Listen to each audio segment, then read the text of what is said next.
Today I begin a new life. Today I shed my old skin which hath too long suffered the bruises of failure and the wounds of mediocrity. Today I am born anew, and my birthplace is a vineyard where there is fruit for all. Today I will pluck grapes of wisdom from the tallest and fullest vines in the vineyard, for these were planted by the wisest of my profession who have come before me generation upon generation. Today I will savor the taste of grapes from these vines, and verily I will swallow the seed of success buried in each. A new life will sprout within me. The career I have chosen is laden with opportunity, yet it is fraught with heartbreak and despair in the body of those who have failed. Were they piled one atop another, would cast a shadow down upon all the pyramids of the earth. Yet I will not fail as the others, for in my hands I now hold the charts which will guide me through perilous waters to shores which only yesterday seemed but a dream.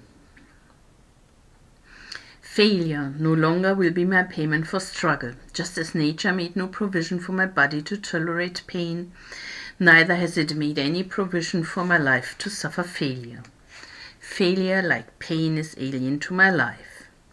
In the past I accepted it as I accepted pain. Now I reject it, and I am prepared for wisdom and principles which will guide me out of the shadows into the sunlight of wealth, position, and happiness far beyond my most extravagant dreams, until even the golden apples in the garden of Hesperides will seem no more than my just reward. Time teaches all things to him who lives forever, but I have not the luxury of eternity. Yet within my allotted time I must practice the art of patience, for nature acts never in haste.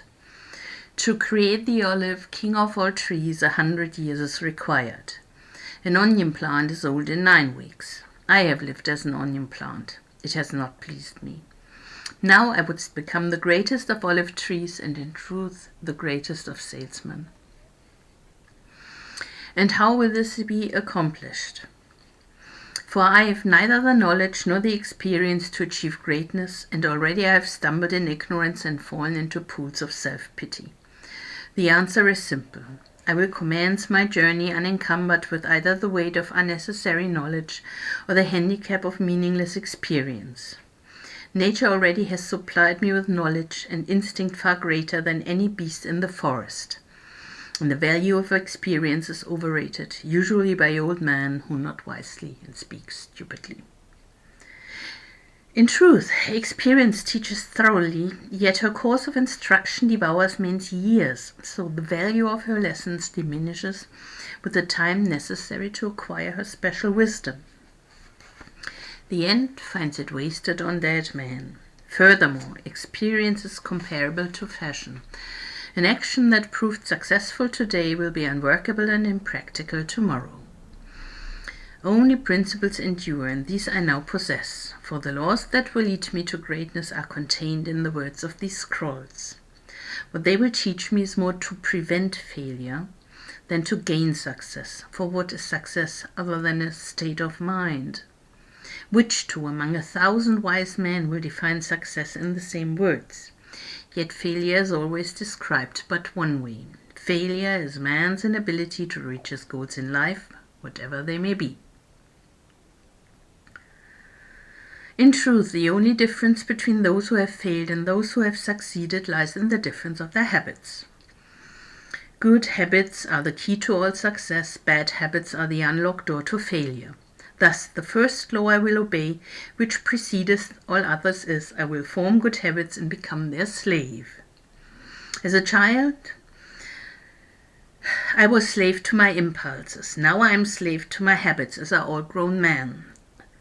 I have surrendered my free will to the years of accumulated habits, and the past deeds of my life have already marked out a path which threatens to imprison my future.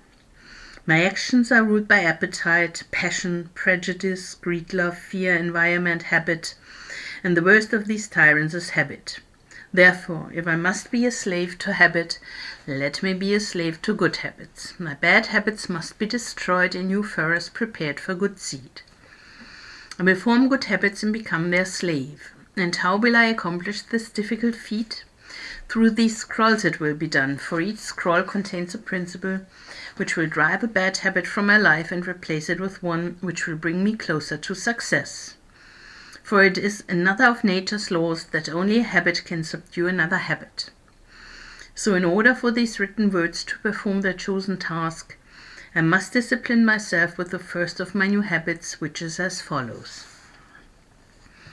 I will read each scroll for 30 days in this prescribed manner before I proceed to the next scroll. First I will read the words in silence when I arise. Then I will read the words in silence after I have partaken of my midday meal. Last I will read the words again just before I retire at day's end, and most important, on this occasion I will read the words aloud. On the next day I will repeat this procedure, and I will continue in like manner for 30 days. Then I will turn to the next scroll and repeat this procedure for another 30 days. I will continue in this manner until I have lived with each scroll for 30 days and my reading has become habit. And what will be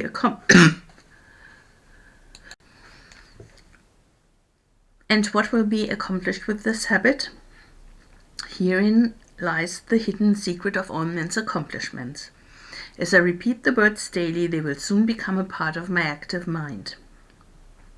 But more important, they will also seep into my other mind, that mysterious source which never sleeps, which creates my dreams and often makes me act in ways I do not comprehend.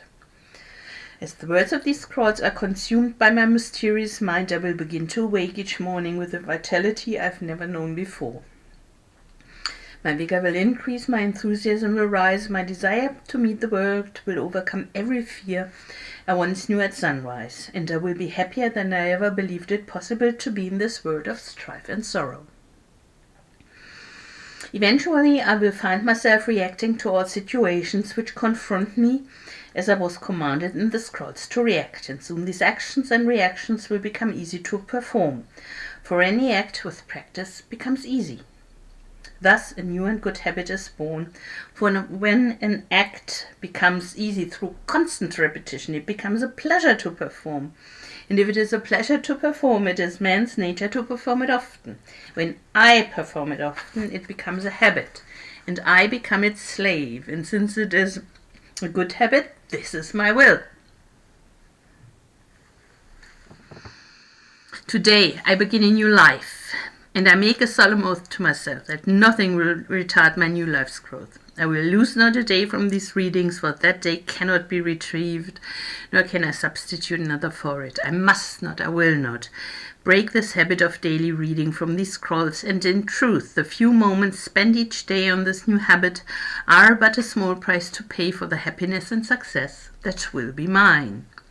As I read and reread the words in the scrolls to follow, never will I allow the brevity of each scroll nor the simplicity of its words to cause me to treat the scroll's message lightly. Thousands of grapes are pressed to fill one jar with wine, and the grape skin and pulp are tossed to the birds.